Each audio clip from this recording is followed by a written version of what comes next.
israélienne contre la bande de Gaza. Nous avons enregistré jusqu'à ce matin 197 morts, personnes assassinées. Ce sont des civils qui sont morts dans leur maison, oui, dans leur maison. Et parmi ces 197 victimes civiles assassinées dans leur maison, nous comptons 58 enfants. 58 enfants qui ont perdu la vie à cause des bombardements aveugles, des bombardements systématiques à l'égard contre les civils palestiniens. Il y a encore 34 femmes parmi les victimes depuis le début de l'agression. 1300 blessés sont comptés parmi aussi les victimes. Et si on ajoute à cela toutes les maisons qui ont été détruites par les avions israéliens, qui bombardent d'une façon aveugle et d'une manière venue pour faire peur aux gens. C'est la raison pour laquelle nous vous disons merci à vous, parce que vous êtes nombreux cet après-midi ici à Liège. Comme d'habitude, chaque fois que nous vous appelons pour la Palestine, vous êtes là. Et mille fois merci à vous pour être venus marquer votre solidarité avec notre peuple. Chers amis, il y a d'autres interventions. Nous avons prévu aussi des interventions des partis politiques, en tout cas des partis politiques qui sont présents. On va leur donner la parole. أيها الإخوة أيتها الأخوات فلسطينيين وعرب موجودين معنا هنا في هذه الوقفة التضامنية مع الشعب الفلسطيني الذي يعاني من هجمة همجية، لأنه لا يوجد صفة أخرى نسمي بها ما يجري من قبل هذه السلطة الإسرائيلية الفاشية المتطرفة التي تحكم في تل أبيب.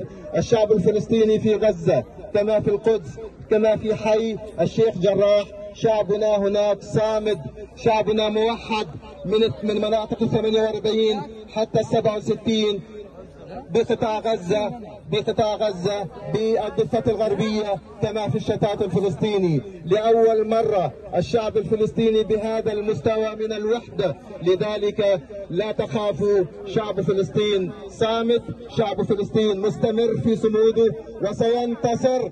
النصر سيكون لصالح شعب فلسطين بفضل صموده أولا وبفضل الدعم الدولي الشعبي مع شعبنا. Le peuple palestinien, il va vaincre ses ennemis grâce à sa résistance d'abord et grâce au soutien et la solidarité internationale. Chers amis, on va de nouveau donner la parole à d'autres intervenants. Et restez bien sûr avec nous. Nous allons rester ici jusqu'à 18h30 plus ou moins. Et nous allons aussi écouter de la musique populaire palestinienne entre-temps. على عهدي على ديني على أرض تلاقيني، أنا لأهلي أنا فديهم، أنا دمي فلسطيني فلسطيني فلسطيني، أنا دمي فلسطيني. على أرض تلاقيني أنا لأهلي أنا فديهم، والله أنا دمي فلسطيني فلسطيني فلسطيني، أنا دمي فلسطيني.